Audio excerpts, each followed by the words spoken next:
A good communication कहले साधारणतः आमे कौन बुझी थाओ तो आमे एठी जनरली बुझुचे आमे केते सुंदर भाबरे आम कथा को एक्सप्रेस करि पारुछंती ता सहित केते कॉन्फिडेंटली आमे कहि पारुछंती एंड आमे आमर इंग्लिश स्पीकिंग स्किल रे केते इंप्रूवमेंट आसीची।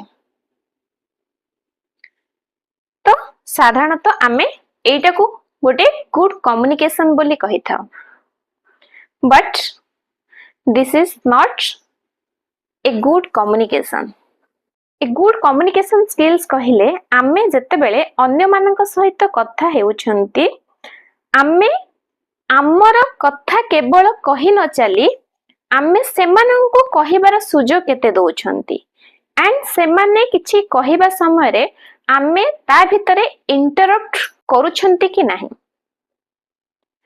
जते बेले आमे कोनोसी कथा रखुछंती से समय रे अन्य को मध्य सेतिकी इंपोर्टेंस दबार अछि तांकर इमोशन बा तांकर फीलिंग्स को शेयर करिवार एंड आमको लास्ट जाए तांको कथा शेष होबा जे आमको सुनिबार आवश्यकता अछि। जदि आमे अन्य जनक सहित कथा हेउथिबा बेले केवल आम कथा कहि चलिबा तांको कथा को इंपोर्टेंस दबानी आम माइंड रे थिबो केमिति तांको कथा सरिबो एंड तापरे मु मोर कथा स्टार्ट करिबी। एटा हबा द्वारा सामना वालार फीलिंग्स कोन आसीबो कि ताको केही सुनु नाहंती तार इमोशन को केही बुझी पारु नाहंती तो एठी गोटे गैप क्रिएट हबो। तो good communication means we are reshape our relationships आमे हमर रिलेशनशिप को गोटे सुंदर शेप देई थाउ ता सहित आमे कोन करथाउ ट्रस्ट बिल्ड करथाउ।